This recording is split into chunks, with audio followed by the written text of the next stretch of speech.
Today, I'll be sharing with you a grilled scallop recipe using my Oklahoma Joe's Rambler Tabletop Charcoal Grill. I'm a hunter and an angler, so I'm always looking for new ways to jazz up my wild game meat, so let's jump right in. We're starting with creating a sauce that will double as a marinade.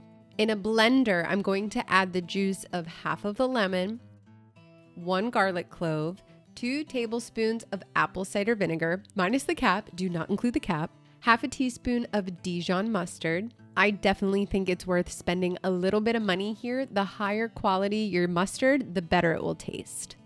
Half a tablespoon of mayo, 1 tablespoon of pickled jalapenos, just the jalapenos, not the juice, 1 tablespoon of fresh thyme. I gave this a little bit of a rough chop to give the blender some help.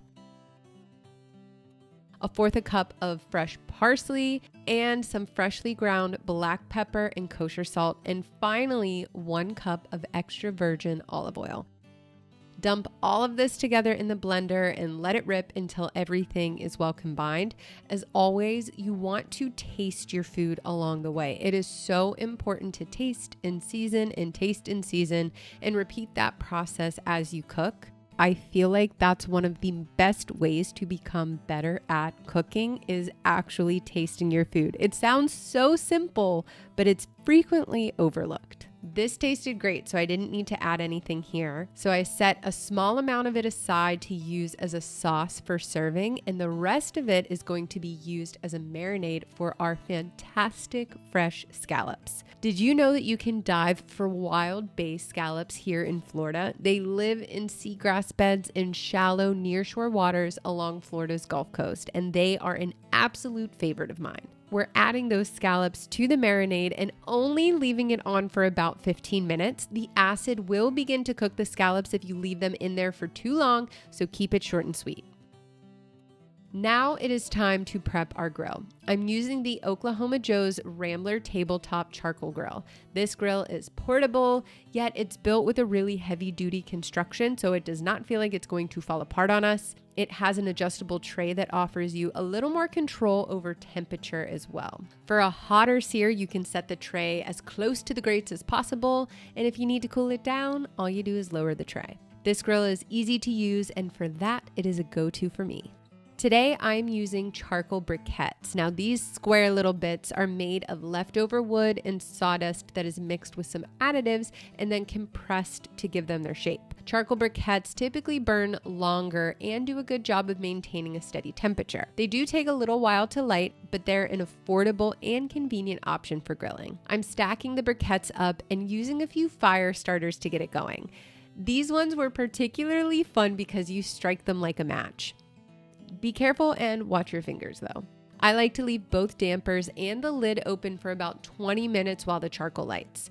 As they begin to burn, you'll notice the smoke is really thick and white. And then as the charcoal turns white and hot, you'll notice that the smoke starts to thin down and it loses some of that opacity.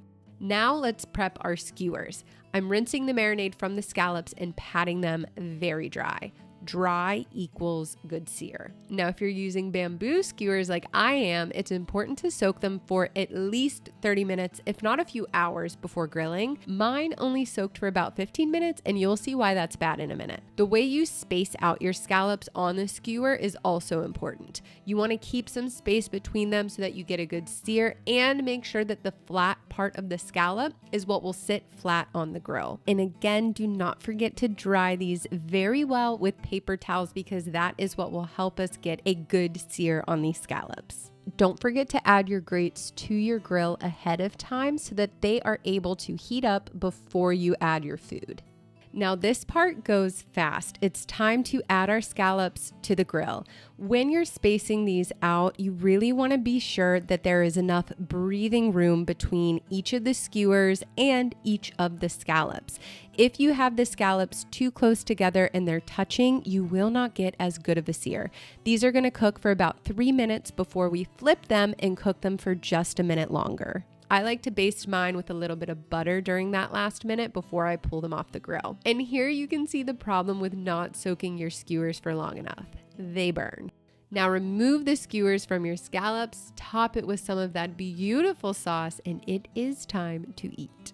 Our scallops are ready and they smell so incredible. I wish you could smell it through the screen. The scallops smelled amazing before I even started to cook them, and they've just gotten better and better with each step. I drizzled them with a little bit of our sauce. You do not need a lot. A little bit goes a long way.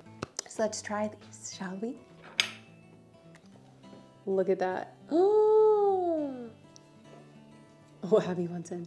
With scallops, the goal is to get some beautiful brown crust on the outside. You want a good sear, but you want it to be very delicate and soft on the inside, and it looks like we achieved that, so cheers. Oh my God.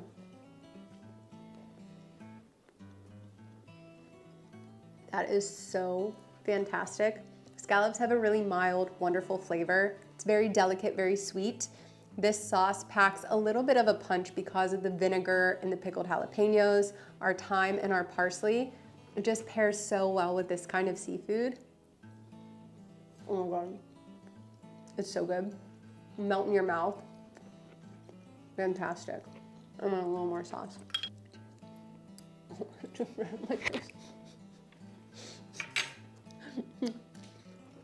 Dang. You're gonna love it.